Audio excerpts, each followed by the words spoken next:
2 days ago on Sunday, President William Samoei Ruto led a host of leaders allied to him in attending a church service at AIC Kipkorgot Church in Ainabkoi constituency, Uasin Gishu County.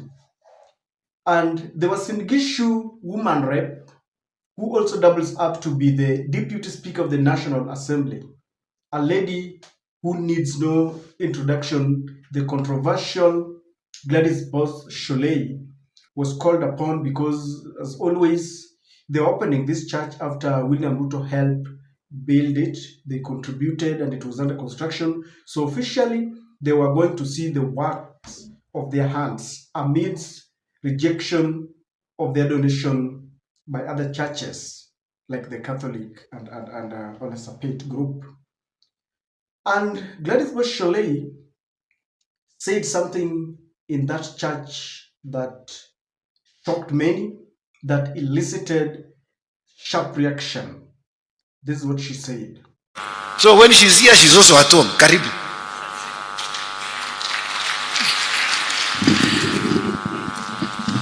Your Excellency, the President of the Republic of Kenya, Dr. William Ruto, my colleagues who are here with us present today, the clergy led by Bishop Mayo, and the entire congregation of AIC Kipkorgot.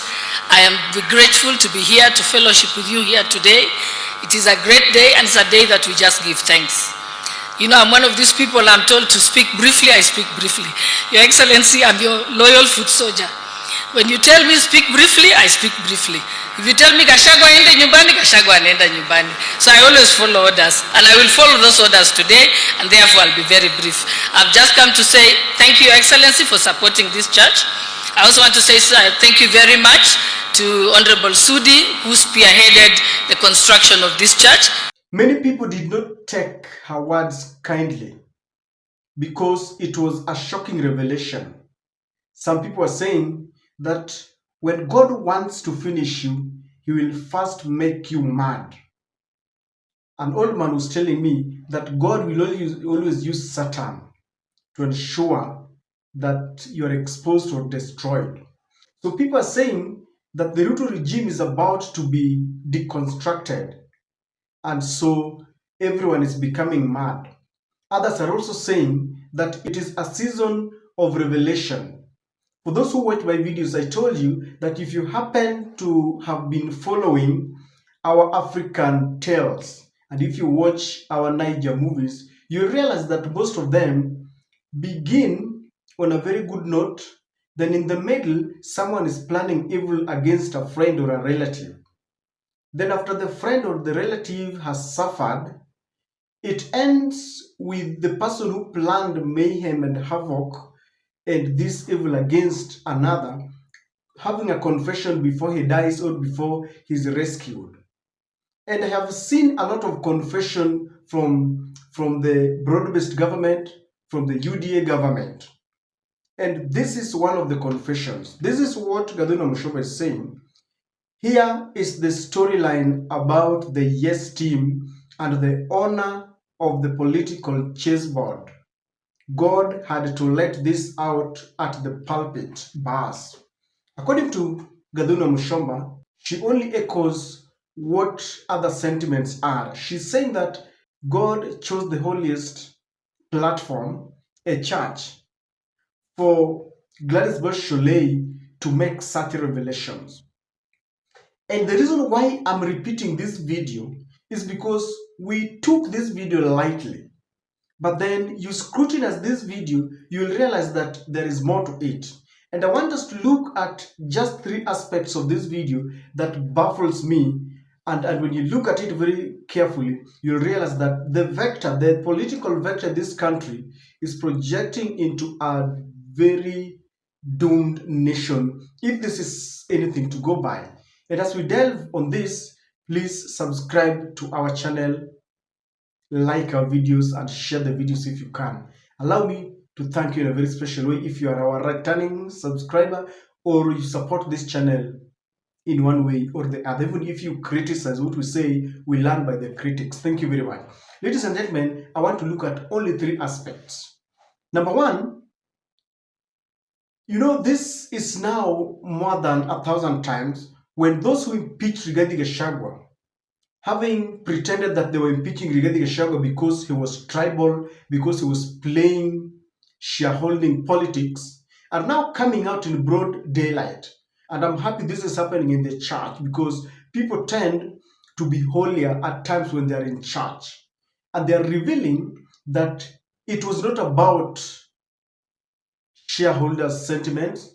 It was not about, Gashagwa trying to sabotage the government, but there were clear instructions from the head of state to impeach Rigathi Gachagua. I have always told you that if a hyena will tell you that the leopard has a problem in the forest, you better not doubt the hyena because they live together. Or better still, if a crocodile will tell you that there's a problem within the family of the hippopotamus, please don't doubt them because they live together, they understand each other. So if Gladys Boss Shollei comes out and openly confesses that she's a loyal soldier, she's a loyal foot soldier that will take orders from President William Samoei Ruto, who are you to doubt her? And of course, we've seen Gladys in many occasions protecting William Ruto. All the way from she defended this government, she's been defending it. Even in 2022, she was appointed as the deputy national agent at the tallying center in Bomas, and you saw some fracas there. She was at the center of it. She's been defending William Samoei Ruto, and she says, she did not mince the words. If you tell me that Rigathi should go, I will not question. I will not question.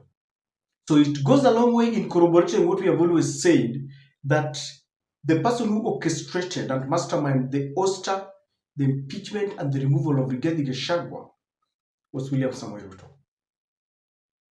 For reasons we don't know, but he says Rigathi wanted to topple his government. The last time I checked, if someone wants to topple your government, you don't impeach. The law must take its course.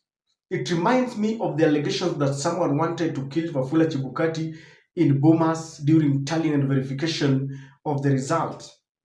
And William Ruto came up and promised that he would form, I don't know, a committee or a caucus or something to look into what happened. Nothing. So that is the first aspect. Number two, the kind of puppet game that is going on in Parliament has been showcased and confirmed here. Allow me just once more to remind you of the Finance Bill 2024 that led our Gen Zs to the streets. And I have mentioned here again and again, and I will not tire to mention it, that I feel for parents who lost their loved ones. Why? Just because of a simple mistake of our members of Parliament listening to the president and not listening to the people. The people had said, tafadhali hatutaki Finance Bill 2024, but they didn't. Why? Because of the confession that Gladys is saying here, that if William Ruto says left, it is left. If William Ruto says right, it is right. If he says march, march. Halt, halt. So William Ruto had decided, just like he had decided that Rigathi was to go, he had decided that the Finance Bill 2024 was going to pass by hook or crook. And you can imagine the foot soldiers like Shollei, Kimani Chungwa, and they voted. I feel pained because we lost lives just because someone decided to obey William Ruto rather than obeying the people who elected them to Parliament. So this has confirmed to us that quite a number will share the same sentiments of Shollei. They are very loyal foot soldiers. It's not only happening in the government. Members of the ODM will always follow what Raila says. Members of Wiper will do the same. Members of the other parties, they have de facto party leaders. So we do not have a parliament. We have a puppet. This is a member of parliament who is also the Speaker of the National Assembly. How was the process even going to be fair if a deputy speaker says, I'm loyal? That is the second aspect. The third aspect is The Ethics and Anti-Corruption Commission has indicted the Deputy Speaker Gladys Boss. You remember I did a video where I told you that this is the litmus test to William Samoei Ruto. You are testing Ruto's patience because William Ruto never abandons his people. With this kind of loyalty, how do you expect William Ruto to keep quiet when you want to investigate corruption cases against Madam Gladys Shollei? I'm here to admit to you very humbly that with this kind of loyalty, having worked as a deputy national agent, and for William Ruto and the UDA to propose Shollei to be the deputy speaker, it means there's a way she trusts Shollei, because there are bills that are passed in parliament. In the absence of Wetangula, then Gladys takes over. So with this kind of loyalty and engagement between the two, do you think that case can go anywhere? It cannot go anywhere. It is an exercise in futility. It is an attempt to test William Ruto. And I know William Ruto, he never minces his words, he never blinks. He will definitely protect and save Gladys Shollei. And so Gathoni Wamushombo is saying this is the storyline about the Yes team and the owner of the political chessboard. The owner of the political chessboard is William Samoei Ruto, and they chose the holiest of the holy places, the church, to reveal this. I don't know what you think, but that is my take.